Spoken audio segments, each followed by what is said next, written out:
Welcome back to Midcap Radar. Well, Brigade Enterprises recently reported their Q4 numbers. The company saw their pre-sales and collections surge on a year-on-year basis. To discuss this and more, Pavitra Shankar, Managing Director, Brigade Enterprises, joins us now. Thank you so much, Pavitra, for joining us. It's a pleasure to have you on the show. First up, as far as FY25 was concerned, we understand that it was marked to a certain extent on account of various delays when it came to regulatory approvals coming in for project developments. First up, have most of these issues been resolved? How did it impact project launches and development in FY25?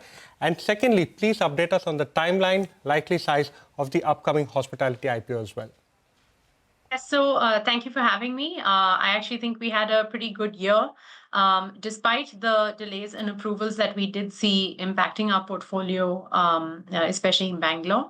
That said, we were still able to pull off very good numbers.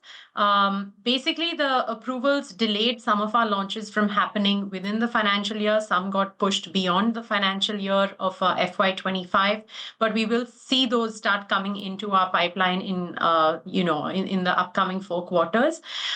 So last year we had actually intended to launch about 12 to 13 million square feet of residential space. We were still able to launch almost 10 million square feet of residential. And in that, we were able to sell almost half of whatever we did launch that reflected in our last year's pre-sales as well. So overall, we were still able to do about 7 million square feet of sales, which value was around 7,800 crores of pre-sales value. So yes, there was some delay in the launches. There is still some amount of delay when it comes to approvals, but we are working through them and able to bring our projects to the market for launch. And when that happens, we're still seeing very good demand from customers across the board, whether it is mid-segment, upper mid-segment, and since we have also launched multiple premium and super luxury projects in our portfolio, we're seeing very good demand for that as well.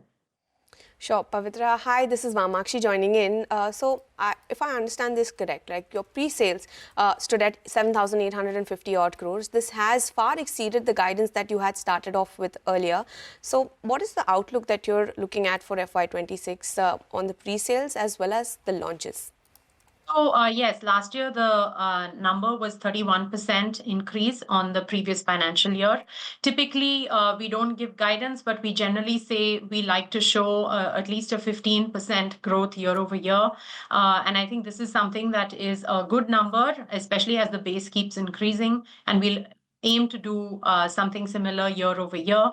Of course, as we go into different markets, say Hyderabad and Chennai, where a substantial amount of our upcoming launches and pipeline will be there in those 2 markets, in addition to Bangalore and Mysore, we will see that number keep changing depending on the mix of the kind of product that we have as well. So it's not just in terms of area, but also in terms of value that we're looking to see the numbers grow. Pavitra, just a follow-up, what is the update as far as the Hospitality Ventures IPO is concerned? We understand you have the approval on board now. Can we expect it to launch in FY26? And how does it alter your debt picture? So I will have to actually maintain that since we received the approval for the DRHP back in October, we're still under publicity restrictions, and we're not able to speak too much about it. And, just coming back to the business then, what is the expectation for further land acquisitions, especially in the southern markets? How much land is there available, for this? And what would be your, strategy, especially in the southern markets beyond Bangalore?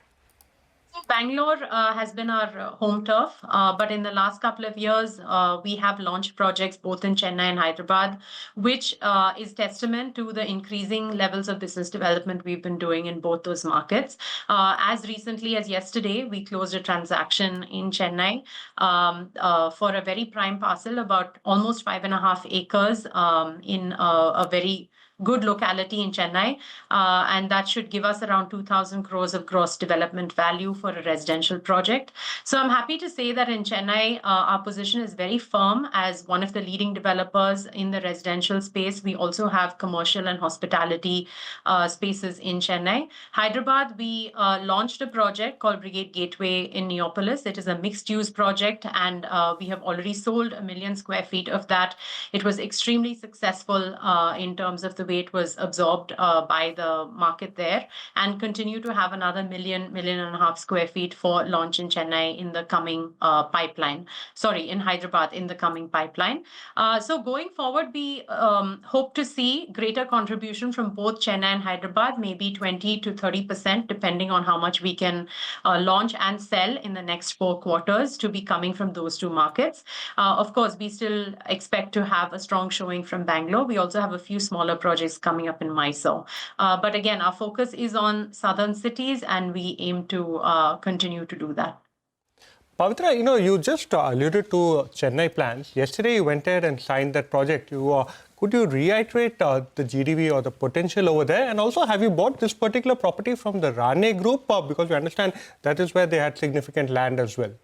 No, this is not from the Rane Group. It is 0.8 million square feet is what we have planned to build there. And I think I got the number wrong. It's actually 1,600 crores in terms of GDV. Right. I mentioned 2,000, but it's 1,600 crores.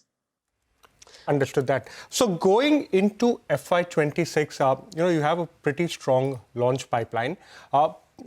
Could you break up, the launch pipeline for us for Q1 and Q2? What is it that the street can anticipate? And also give us a sense of how demand trends are panning out. We did see a lot of registration-related delays, but has demand remained steady, especially as far as, demand from IT is concerned? Yeah, so for the next 4 quarters, we track it on a rolling 4 quarters basis. Our total pipeline for launch is around 16 million square feet. Around 12 to 13 of that would come from the residential sector, and the rest from our lease portfolio in that order. In terms of quarterly breakup, it's a little difficult to say. While we are planning internally, it's so heavily dependent on approvals, which is why we look out on a 4-quarter basis. But going forward, I think the next few launches will come from Chennai and Bangalore, and towards the end of maybe the first half of the year, probably also Hyderabad. So it's and Mysore as well. So actually, we're fortunate. We're in a position where all 4 of the cities where we have a very strong presence will continue to see these launches. In terms of demand, we've seen an amazing run-up in terms of demand and pricing, especially in Bangalore and Hyderabad, and supported by Chennai over the last 2 to 3 years. That's also been the reason why we've pushed into more of premium housing in certain projects in these markets, while overall we look at mid-segment to upper mid-segment in residential as a whole. That said, the demand for premium housing is very good. But I don't see pricing continuing to increase at the rates that we've seen over the last couple of years. Also, in our portfolio, especially in what we would call the mid-segment, where the ticket size has increased dramatically from what used to be 1.5 crores was seen as a very good mid-segment ticket size. We've seen that number cross 2 crores. The time taken by customers to make those kind of decisions is definitely taking a little bit longer. But that does not concern us, or that does not sort of give us cause for concern, because we still feel that they are coming to the table. They're very strong, pickup in terms of leads. There are a lot of walk-ins coming into the site across the board. So we're still seeing people interested. They do take a little longer to convert because naturally the ticket size is more than what we've seen. In terms of your question on IT, despite whatever people are talking about, whether it is in terms of the impact of AI or in terms of the hiring of IT services companies, we've seen still our typical customer is from a tech background. I would say it's shifting more towards people who work in GCCs. There's a lot of embedded technology and digital transformation work that's happening across almost every company. And we're seeing a lot of those kind of profiles. So maybe 10 years ago, a lot of the demand was your traditional IT services firms, but now we're seeing that shift to, homegrown companies, GCCs, and so on. So it also means that the customer is a little more, able to afford some more highly priced product as well. So these are the trends that we see.